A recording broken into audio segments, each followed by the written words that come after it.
terpisah mungkin dari harta Gonogini atau anak-anak asuhnya seperti Kalau mengenai masalah harta Gonogini, kemarin Teguh Dewi menyampaikan bahwa ketika mereka masuk ke dalam perkawinan tersebut, mereka sudah dilengkapi dengan perjanjian pranikah.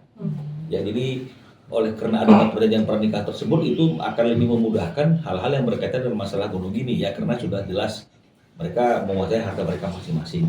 Ya, tidak ada percampuran harta. Nah, itu yang terkait dengan masalah harta. Tentu kalau perceraian itu kan akibatnya lagi yang harus diselesaikan selain harta adalah anak-anak.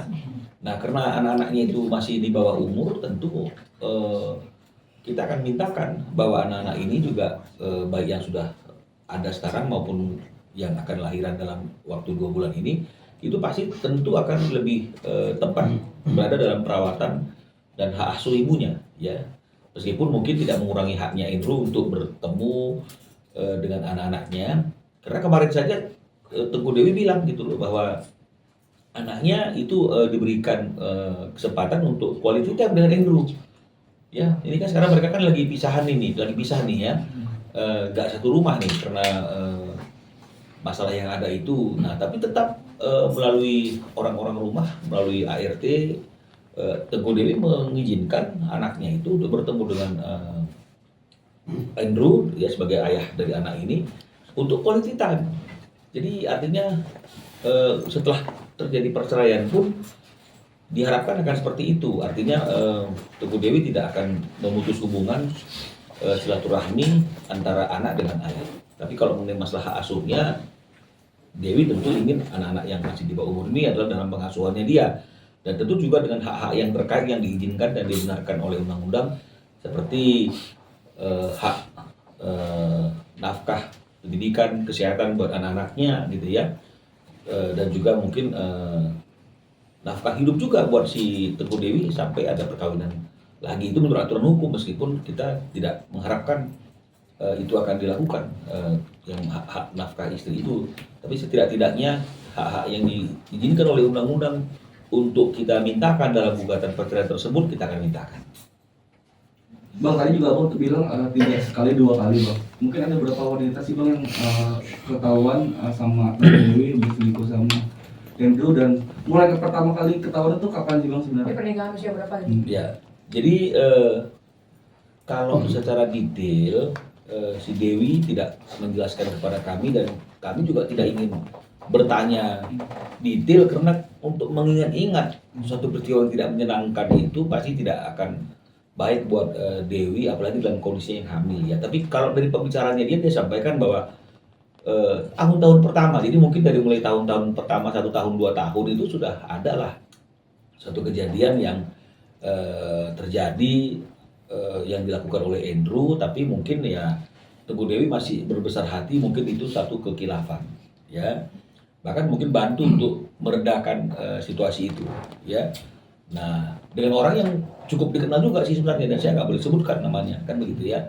Nah, dan kemudian terjadi lagi seperti itu ya, Teguh Dewi juga coba juga kembali memaafkan. Nah, jadi dia tidak bilang jumlahnya, tapi kalau dibilang berulang-ulang saya yakin itu pasti udah lebih dari 3 kali ya, lebih dari 3 kali. Nah, sementara lagu aja ngomong jangan sampai 3 kali kan begitu. Ini kalau udah lebih dari 3 kali ya, saya kira wanita mana sih yang mau, atau istri mana sih yang mau membiarkan suaminya berulang-ulang melakukan hal seperti itu, dan bukti-buktinya juga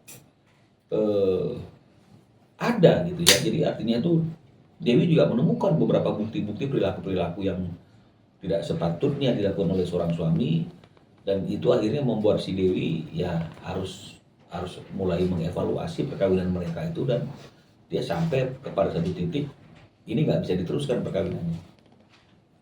Kelakuan Andrew ini tidak mungkin atau patut diduga tidak mungkin bisa dirubah lagi karena 9 tahun nggak berubah nih. Jadi kalau boleh diperpanjang perkawinannya, Teguh Dewi sudah tidak siap untuk menghadapi perilaku suaminya yang mungkin akan terus berlanjut dan tidak berubah, dan Teguh Dewi juga berhak untuk merasakan hidup yang bahagia tanpa ada pressure mental akibat perilaku suaminya yang kurang setia atau tidak setia. Oke Bang, kondisi Teguh Dewi sendiri kan sedang lagi hamil ya. Bagaimana tuh Bang sampai akhirnya dia mau udah kekeh untuk berpisah dengan suaminya Bang? Ya, jadi memang itu salah satu materi yang kita bicarakan Satu adalah dari sisi psikologis ya, bagaimana seorang istri yang lagi dalam keadaan hamil tua, 2 bulan lagi akan melahirkan, di tengah proses kehamilannya itu dia harus mengajukan gugatan cerai kepada suaminya, sementara seorang istri yang sedang hamil dan akan menyambut kelahiran anaknya itu biasanya kan butuh seorang suami sebagai pendamping ya. Nah, tapi kelihatannya kemarin Teguh Dewi sudah sampai kepada satu keputusan. Dia lebih baik melahirkan sendiri dengan baik tanpa ada suatu tekanan mental, pikiran, gangguan apapun dari perilaku yang dibuat oleh Andrew selama 11 tahun ini yang terus berulang. Jadi dia merasa bahwa dia akan lebih tenang kalau memang melahirkan anaknya itu sendiri ya, tanpa ada suami sekalipun yang mendampingi. Buat dia tidak masalah, dia siap. Itu dari segi psikologisnya. Dan kami juga membahas dari sisi hukumnya ya, dari sisi hukum positif dan sisi hukum agamanya. Jadi kami harus sampaikan bahwa memang kalau secara fikih formil ya, seorang istri itu boleh mengajukan gugatan cerai kepada suaminya, atau istilahnya itu khuluk ya kalau nggak salah tuh ya, secara hukum Islamnya.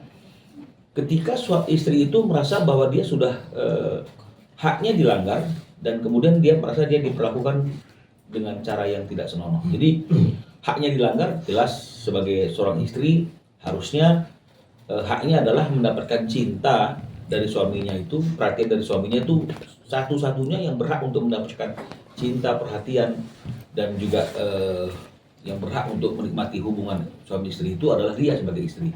Ini sudah tidak terrealisasi karena Andrew sudah berulang-ulang ketahuan selingkuh dan sudah dimaafkan dan ini nggak berubah. Nah, kemudian ada perlakuan yang yang membuat si istri itu merasa dia mendapatkan tekanan atau diperlakukan tidak adil. Jadi ini juga terpenuhi. Nah, jadi dengan kondisi yang seperti itu, maka secara hukum positif maupun hukum kompilasi hukum Islamnya atau hukum Islamnya, boleh saja seorang istri yang sedang hamil itu mengajukan gugatan cerai kepada suaminya. Mungkin nanti ada beberapa syarat yang harus dipenuhi. Salah satunya misalnya dari antara sekian banyak syarat itu adalah masa idahnya akan diperpanjang. Jadi artinya sampai si bayi itu lahir, si istri ini tidak boleh memiliki hubungan dengan laki-laki lain atau menjalin ikatan hubungan dengan laki-laki lain. Jadi ini hanya untuk memastikan dan menjamin bahwa anak yang dilahirkan oleh istri yang sedang hamil dan menggugat suaminya itu, bahwa anak yang dilahirkan itu jelas adalah anak dari suami yang sedang lagi dalam proses perceraian tersebut. Jadi hanya itu saja hal-hal yang perlu diperhatikan. Tapi kalau secara hukum boleh apa tidaknya, ternyata boleh. Ya, jadi oleh karena itu tidak menghalangi Teguh Dewi untuk segera mengajukan gugatan cerai kepada Andrew. Dan oleh karena itu makanya kami katakan ini mulai hari ini akan diproses gugatan cerainya, dan mudah-mudahan minggu depan sesuai dengan keinginan Teguh Dewi, gugatan cerai tersebut sudah bisa kita daftarkan di Pengadilan Agama. Apa aja sih Bang harapan